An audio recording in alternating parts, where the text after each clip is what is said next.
Okay, we might get started. Pui and Tabor, if you can just monitor who's coming in through the lobby, that would be amazing. Plus the chat, that would be great. Thank you.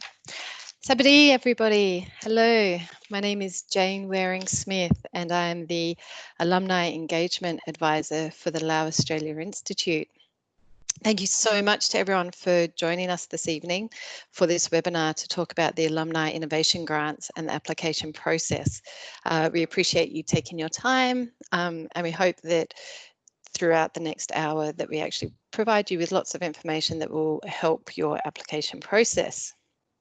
So my name's Jane. I'm also joined this evening by two other Laos Australia Institute staff. We have Pui and Tabor. So Pui and Tabor, may you introduce yourselves? Pui, you're on mute. Okay. Hi, everyone. My name is Jantala Wongsaisana. I am HRD Associate responsible for alumni engagement. Thank you, Pui. สวัสดีทุกคนนี่ชื่อว่าเทวาเนาะหรือว่าอนุวรณ์ธรรมวงศ์ I am a scholarship associate at LAI managing Australia Awards and Land Scholarship. Thank you, Tabor. Webinar.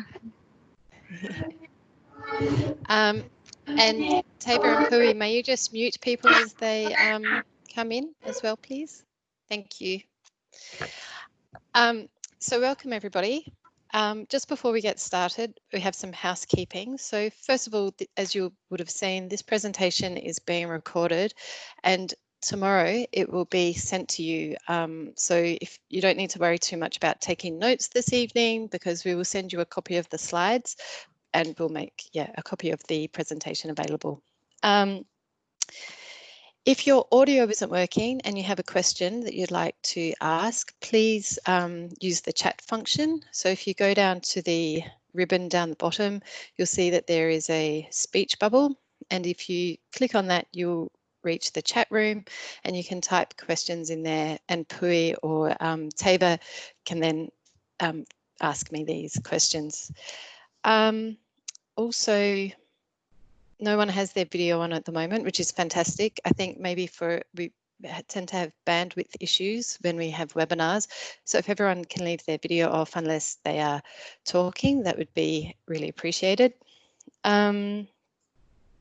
Please make sure you mute your microphone. At the moment, everyone is muted, but unless obviously you're speaking, just keep your microphone muted.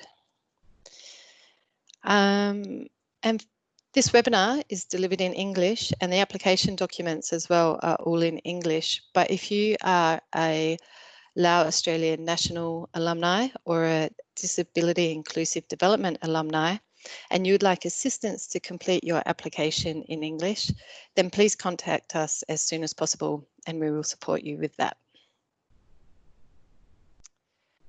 Okay, let me move these slides along. So I would like to say thank you to the Australian Government for funding this initiative, which is being delivered through the Laos Australia Institute.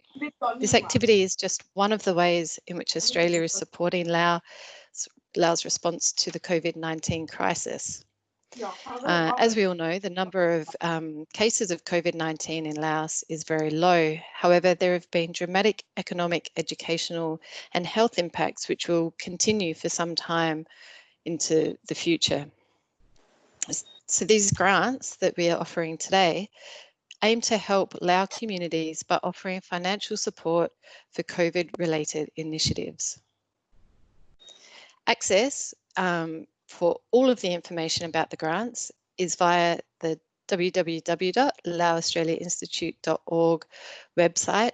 And as you can see here, if you click on the Alumni tab, there will be a drop-down menu and the bottom item is Alumni Innovation Grant. And if you click on that, it will take you to the page with all of the information that you would like to have.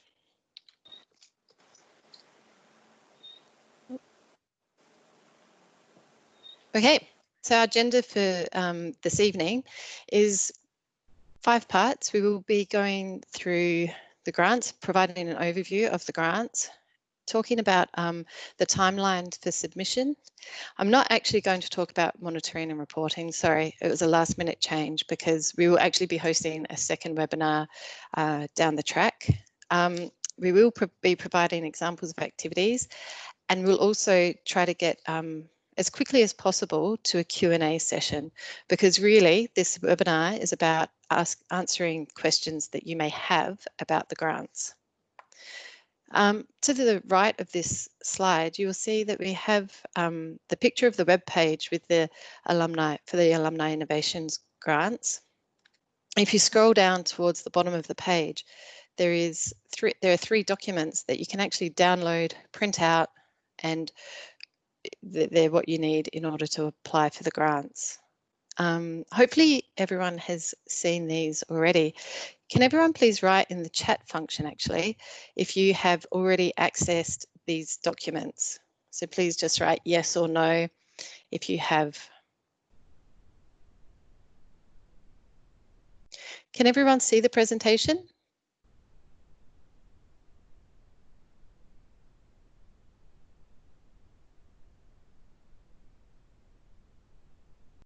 Great.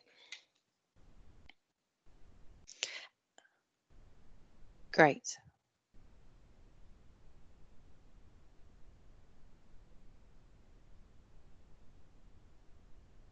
Okay, fantastic. It looks like most people have gone to the website and has found these documents. And that's really handy because we will be running through them a little bit this evening.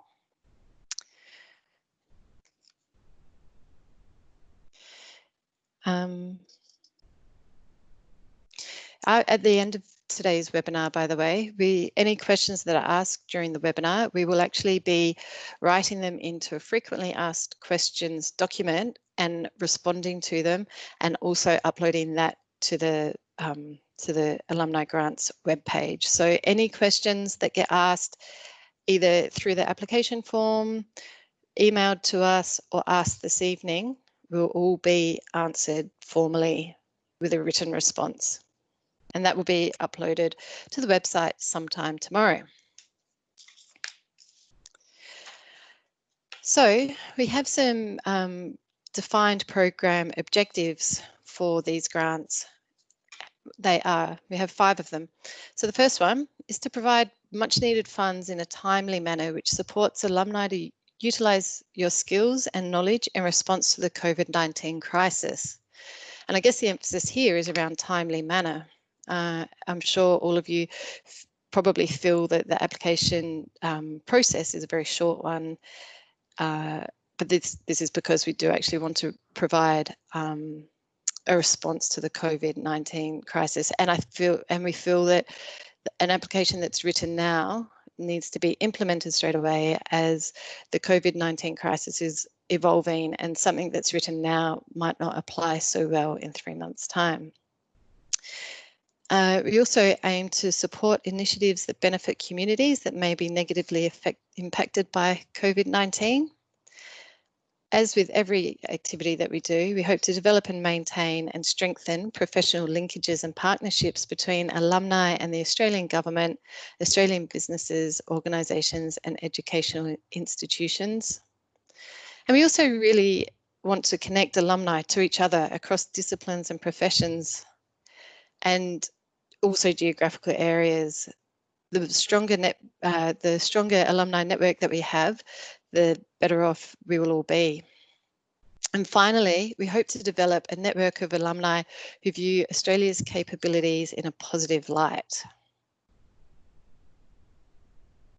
So we have some priority sectors that we are looking at the moment, and I think these probably make sense given the COVID-19 crisis. So we're looking at community development and support. So this is, for example, supporting the making of face masks in villages that can be sold to generate income for people.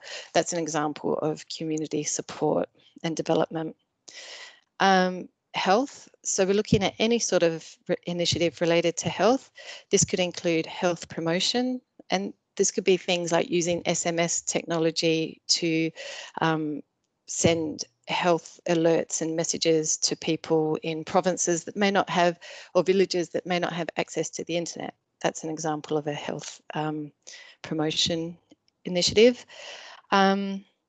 And also health system strengthening. So maybe providing sanitation materials to villages without access to healthcare, and also providing some training to some people in those villages to support the COVID-19 response. Food security. There's lots of examples of food security. It's around ensuring agricultural sector and in Laos and is supported and maintained throughout the crisis. Economic stability, which may support organisations to transition to online delivery to continue operations during and after COVID-19. That's just one example of economic stability. Education. So, for example, training teachers in COVID-19 health impacts, outcomes and sanitation so that they can then pass that learning on to their students. Human resource development. So, for example, upskilling health workers to provide support for communities affected directly by COVID-19. And finally, disaster prevention. So this would be about creating resilience in the community. Creating and supporting industries that are sustainable and localised is one example of building that resilience within the community. And as all of you as alumni probably already aware of, we incorporate GEDC principles in all of the work that we undertake. And so GEDC is looking at gender equity, disability and social inclusion. So we look at making sure all of our projects are inclusive and support everyone, so no one is felt disadvantaged by the work that we do.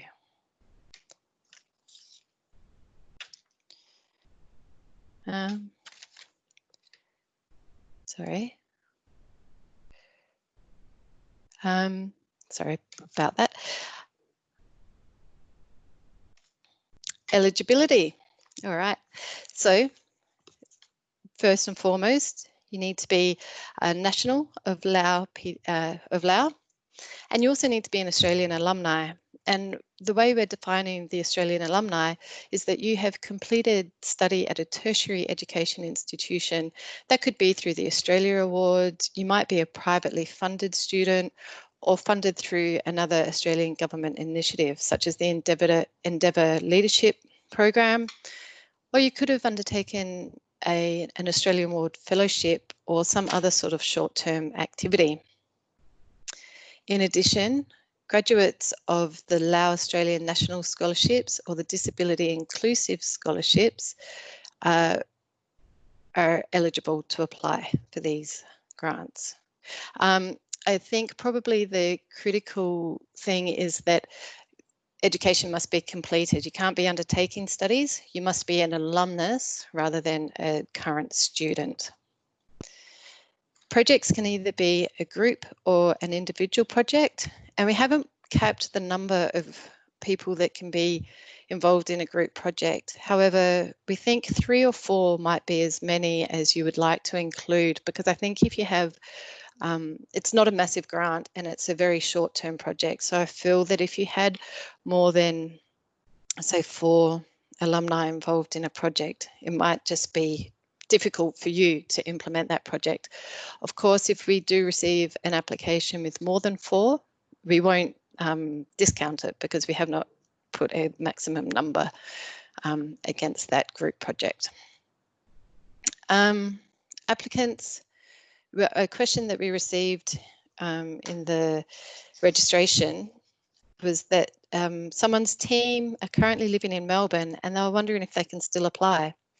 If you are an Australia alumni and you're living overseas, you can still apply for this grant as long as the project you'd like to implement benefits communities in Laos.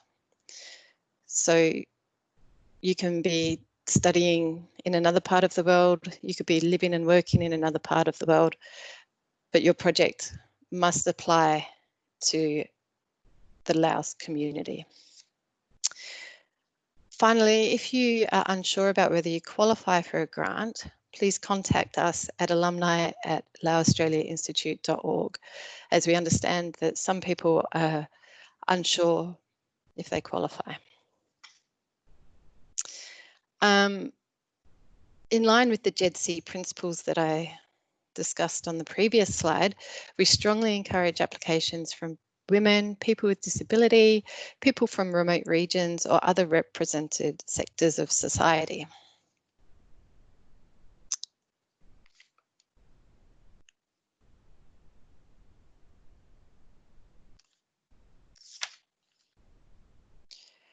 Okay, ineligible activities.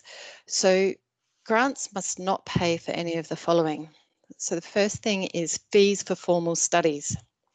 So that means studies in Laos, Australia, or any other country. So for example, if you'd like to attend a training course, we would not accept that as an application. However, if you wanted to provide training to a group of people, this would be eligible. Second point there is that proposals which are entirely for the purchase of equipment or construction would not be deemed eligible. So an example of purchasing of equipment would be buying PPE or personal protective equipment for an organisation, or perhaps you might want to buy stationery or office supplies. This wouldn't be deemed an eligible activity.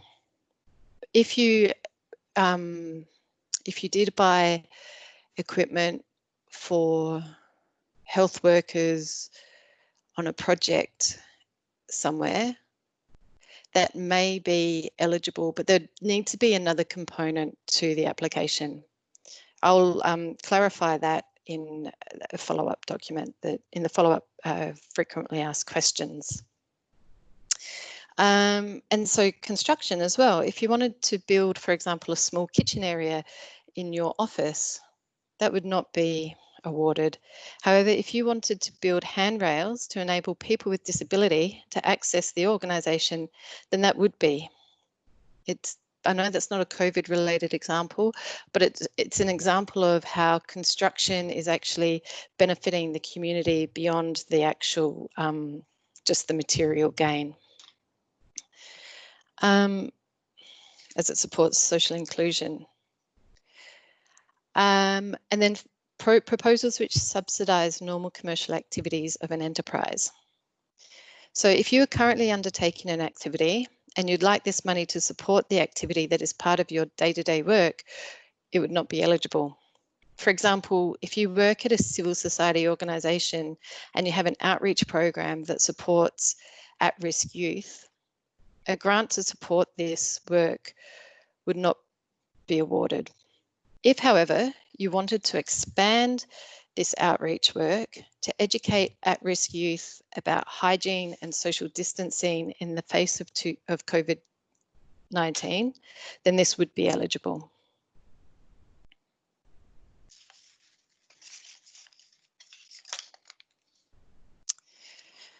Okay, so we have two grant types. The first grant is up to $2,000.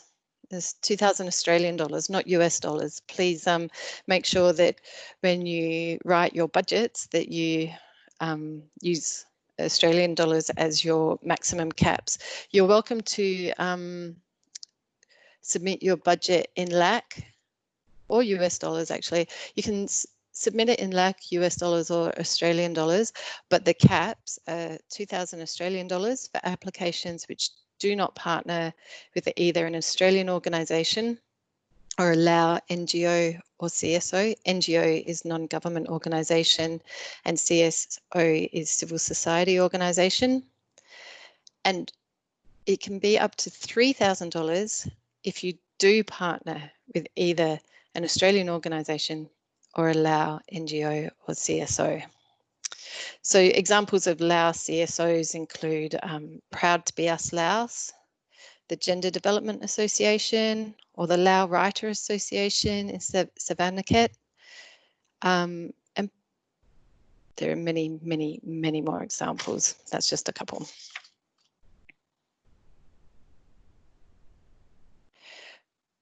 Application process. Should I stop and ask if there are any questions? Are there any questions so far? No questions? Okay, I'm just going to keep going. I feel like I'm doing a lot of talking. It feels quite strange, but I will keep going. Application process. You must, as I showed on the first slide, you must download and complete the application form. So the form consists of 9 sections, and one of the, and as they're listed there,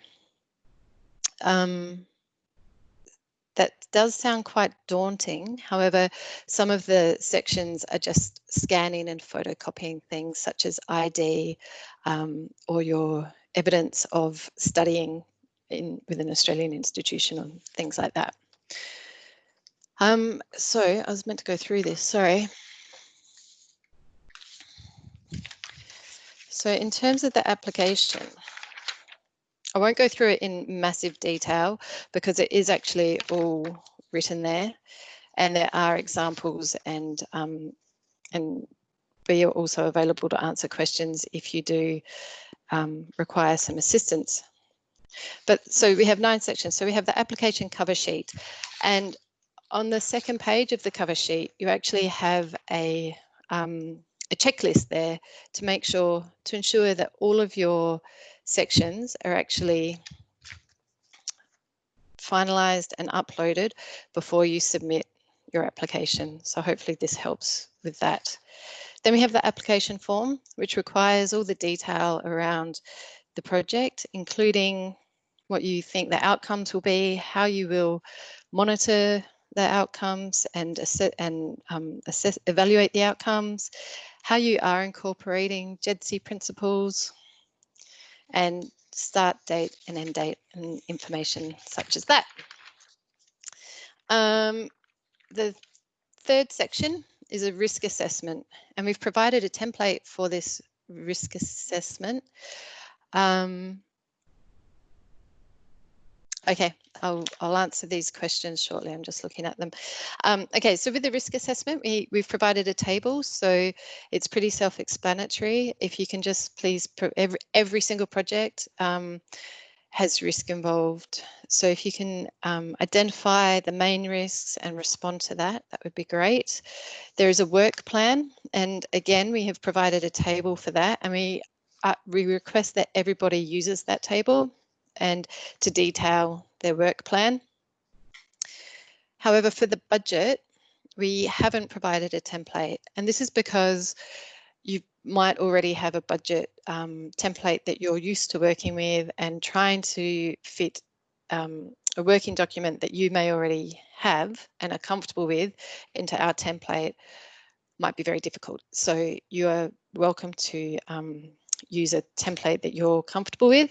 And if you do not currently have a budget template, you can go onto Google and find one and download it. Scan of ID. So we're looking for your personal identification document. So this could be your identification card or your passport. All of these documents that you submit will be confidential, and they'll be held in a locked down folder. So please know that when you do send them, they won't be shared anywhere outside of the selection committee and the alumni team of PUI and I.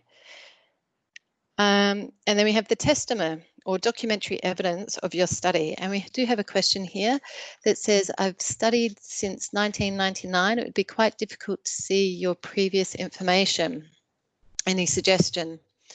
So if you can provide, we'll add more, we'll clarify this tomorrow. I mean, yeah, in the frequently asked questions, but maybe if you can contact the university and find out if they can just send you some information, or perhaps we can look up on our system if you're part of the alumni system, but I think the first port of call would be to contact the university and get them to email you some sort of record of your attendance. That would be our preference.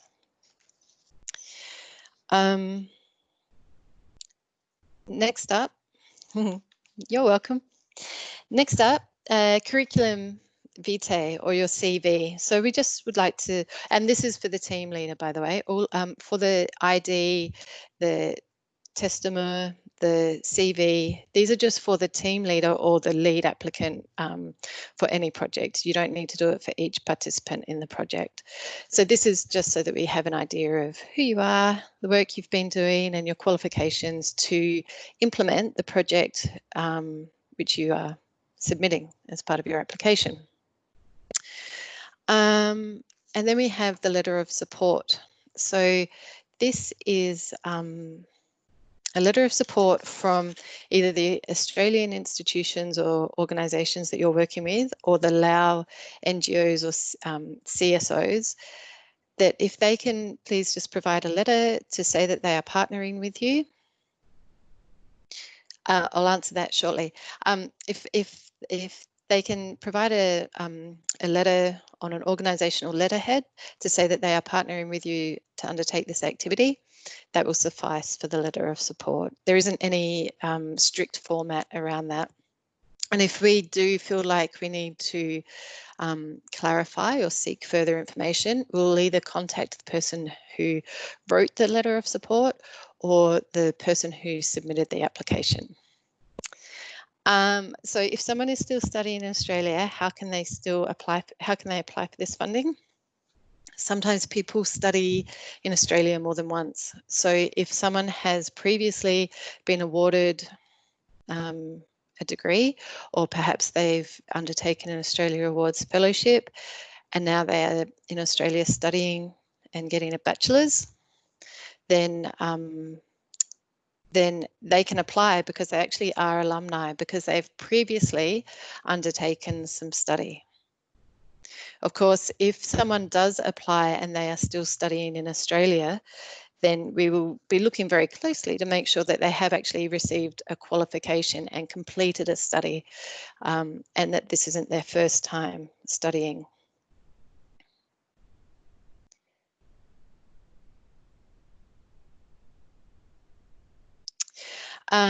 Okay, because of the timeline, late applications cannot be accepted, and I feel very mean saying that, but we do have a really strict timeline for assessing and then implementing these grants, so we really can't accept late applications.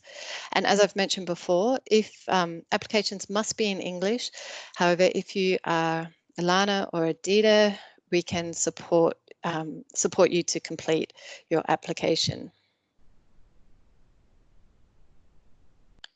Okay.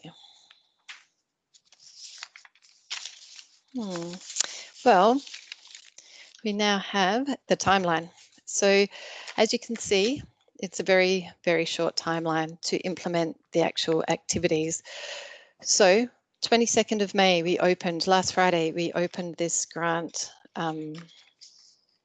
We opened the applications for these grants, and now it's already the 27th of May and we're hosting this webinar. So next Thursday is the 4th of June, and that's when it's the final day to submit applications, and applications that need to be submitted by 11 p.m. on the 4th of June, and they will be submitted via email to the alumni@laosaustraliainstitute.org email address. And if you are struggling to send files through that to that email, what you can do is upload them to something like Dropbox, and then send a link to that, and we can upload the files that way. We can look at the files that way. So yeah, final day for submissions is next Thursday, which means potentially some of you might have a really busy weekend, and we understand that with this short time frame, it means you might not have time to plan your activity as completely as you would if you had had a longer time to prepare. But we don't want that to be a deterrent to anyone applying for one of these grants. We will take into account the fact that we have asked a lot of you in a very short time. So we'll keep that in mind when we're assessing applications. 9th of June is, so 4th of June, which is Thursday, 9th of June, which is the following Tuesday, is when successful applicants will be notified. And then between the 9th of June and the 15th of June, we will be completing grants agreements. As soon as the grant agreement is fully executed and signed off by both parties, that being Laos Australia Institute and the party who will be implementing the grant activity, we will make the first tranche payment, which will be 30% of the total grant value. And from that moment, you have until the 6th of July to start implementing your project. So that, I think that's 3 weeks from receiving your first tranche payment. And then once you have received that, once you've started to implement your project, you have 3 months to complete your project.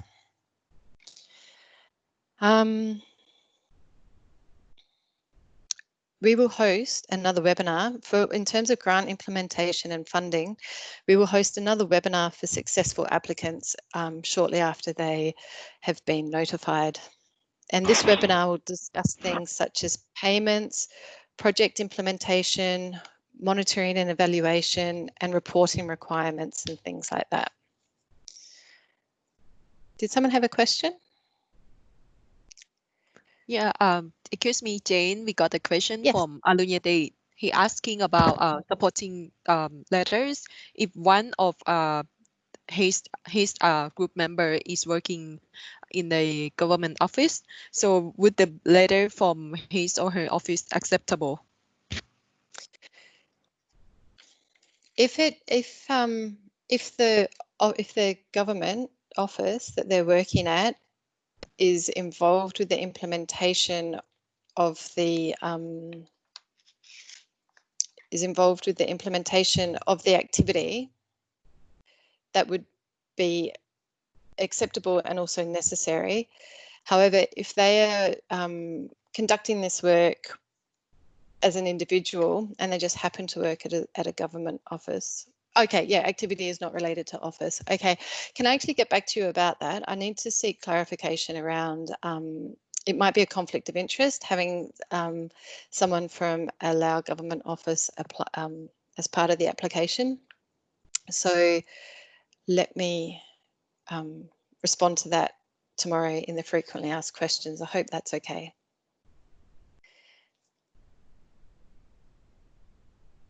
Hi, can a partner organisation be government of Laos organisation such as department or division? No, no. So this is what I was just mentioning, is that involving the government of Australia or the government of Laos in these activities would be a conflict of interest. Can one person be a part of 2 project submissions? Yes, you can be.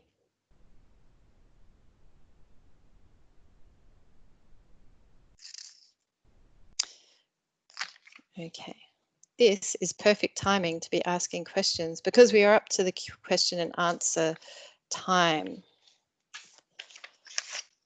So we have a few questions that came through when you registered for the webinar. So the first question was, do we need more clarification on the supporting letter, any format? So as I mentioned, there's no specific format. It just needs to be on the organisation letterhead. What kind of matrix and monitoring system would we use? That will come up in the next webinar for successful applicants. We will have a webinar where we'll talk about the matrix and the monitoring systems. besides, and the third question that was asked was, beside the grant, is there any technical support from LAI? No, there isn't. Not at this stage, not for this grant. Potentially in the future there might be, but the expectation is that once you receive the funding that you are able to implement the activity without technical support from LAI. Now, there's a question here from someone, I'm not sure who wrote it, but maybe if you're here, maybe put up your hand so that we can discuss this a bit further. Someone wrote, online teaching lesson and manual for my students related with my teaching. Did the person who wrote that, are you in the meeting this evening?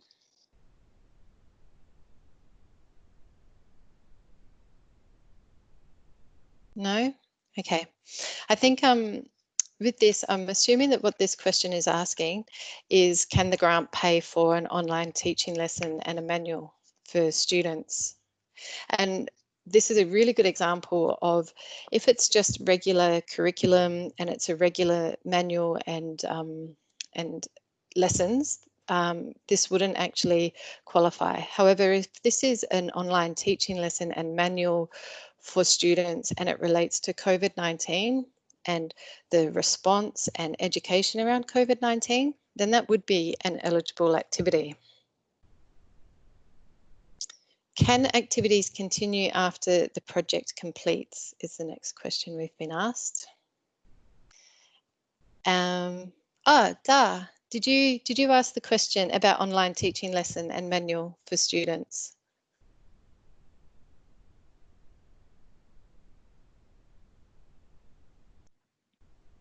Hi Jen, I think this question is from Somsi.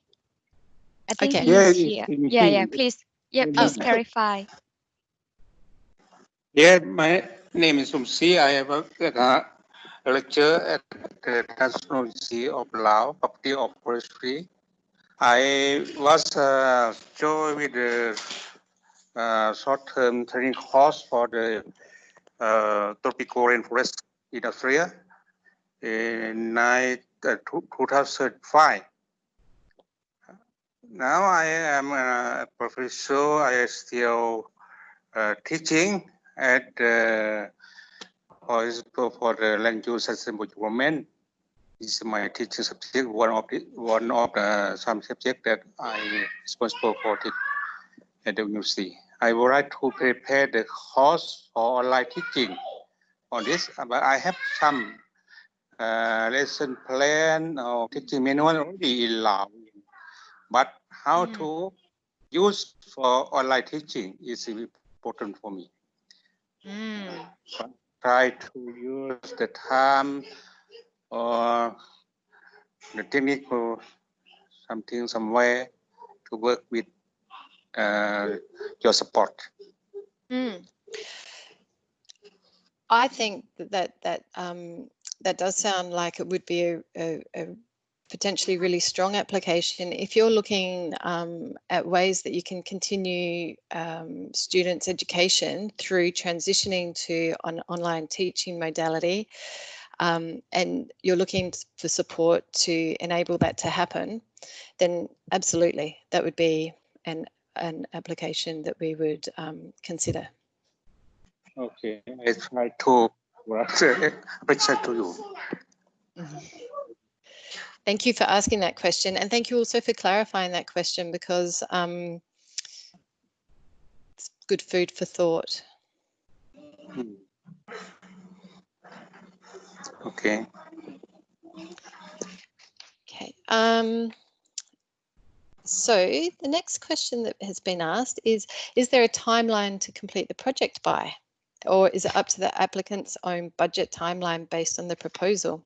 And as we've already mentioned, and is also all of the information that we've presented tonight is available through the application selection guidelines and also the application form. And when you go through those forms, you'll see that there is a 3-month limit to the project implementation.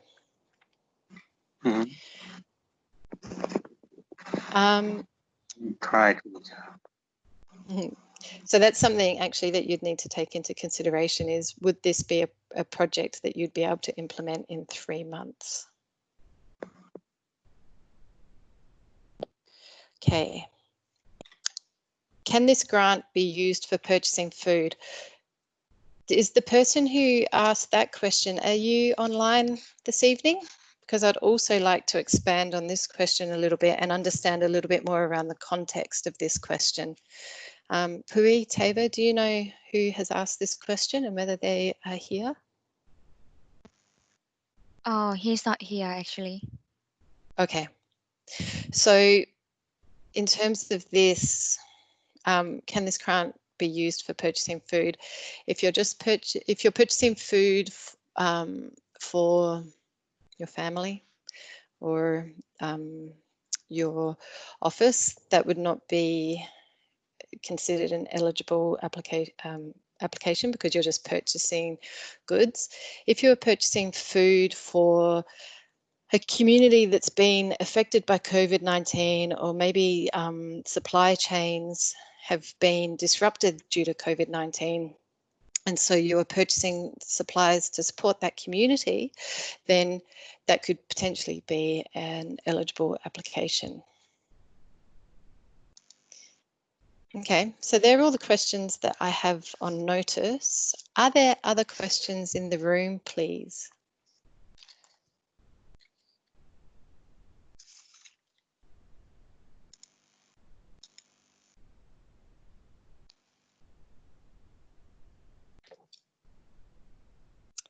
Hi, Pui, have you come up with any other questions? So right now we got 10 questions so far that you have already answered some, and then some question about the topic. I think it's the topic about the activity that they are going to do is about what is your inspiration to teach English for children? But I'm not sure, maybe we need clarification from the person who asked this question. That would be fantastic, actually. Are they in this meeting this evening? Hi, good evening. Hi. I can't see who I'm talking to. I can just see a C. That's it. Hi, sorry, I actually misunderstood the questions. I misunderstood the questions. Things might be relating to the children and education. Might be something very challenging, especially to rural area. So my question would be like, if this project is going to be for all the children, right? As much as we can to reach our even the children in the rural area as well, right? If the project could reach children in rural areas, that would be amazing. Absolutely. Okay. I think from what I'm understanding from this question, though, I think the thing that maybe I need to reiterate is that this is a special one-off grant to support Laos COVID-19 response. So applications need to relate to COVID-19 and to the impacts that COVID-19 has had in Laos. So if it's later in the year, we hope to be implementing a small grants program that will be more generalised, but at the moment this is just a one-off special grant. So every application really needs to specify how it relates to COVID-19 and the various impacts that that's had.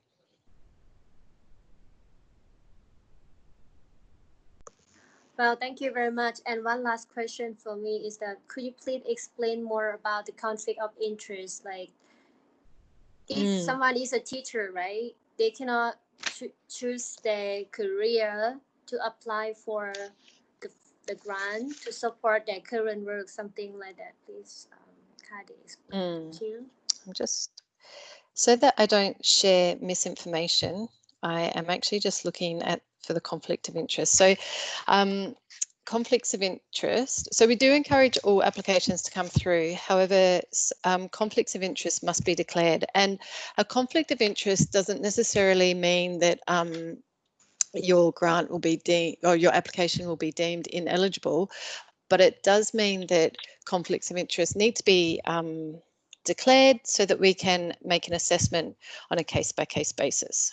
So conflicts of interest can include, and this is something that we referred to a few minutes ago, alumni working directly for the government of Laos, also alumni working for the Australian government, either within the Australian Embassy or an Australian government funded program. So for example, any LAI staff would not be eligible for this grant. Similarly, B Corps staff would not be eligible for this grant. And they're just two examples that we have, but if you feel that there may be a conflict of interest, we just need it declared so that we can assess it. So I wouldn't want to discourage anyone from applying based on the conversation that we're having now, because it's likely fine as long as it's declared. Well, thank you very much. That's very clear, and it should not discourage everyone, I think. Excellent, thank you. So could you please tell me about the testament documentary evidence? So the documentary evidence, we're looking for things like maybe you have, well, you'll have your certificate, your parchment that you receive when you complete a degree, or you might have a certificate of completion. You might also have your academic transcript, which has your grades and things like that on it. So they're examples of documentary evidence that you have studied with Australia. If you have undertaken something like the Endeavour Leadership Program, you may not have a parchment, but hopefully you have been granted some sort of certificate of graduation to show that you have graduated from that program. How many projects will be selected, awarded? We're not sure.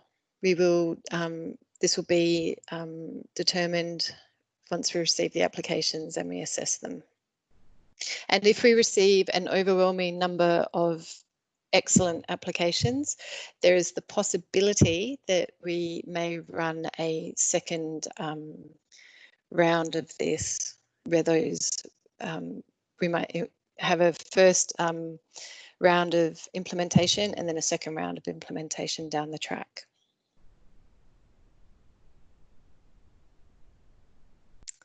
Someone has their hand up. Maninta?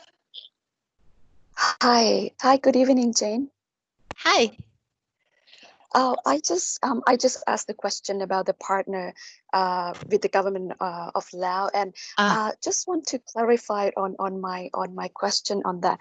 I looked at the what you call the eligibility, and I see that the conflict of interest would include the alumni working directly for the GOL or GOA, but in the case that I'm asking, like I'm working for the private sector, but in the project it's actually an existing project, and we thought that this funding or this grant might be able to help us in order to continue this project. But the project that we are doing now, we have like a partner as like the Australian of Laos.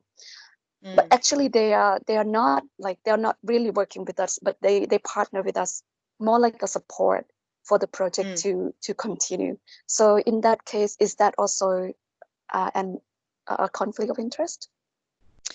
I think it would be wise to declare that in the section that does ask for declarations of conflict of interest. If they aren't directly working on the aspect or the activity that you plan to implement with this grant money, then it shouldn't be a problem. But to be on the safe side, I would declare it and stipulate very clearly if they do have any direct if they do have any direct contact with this particular activity. Okay, okay, thank you. That's clear. Thanks. Okay, thanks.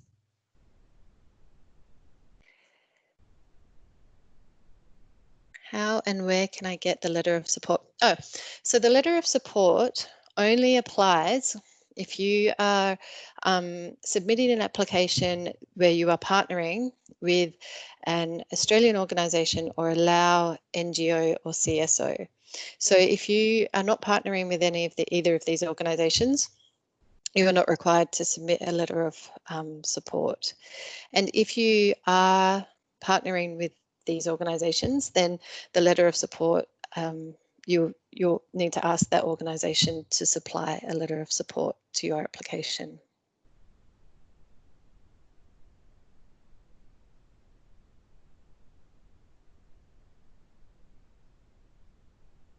Okay, are there any other questions?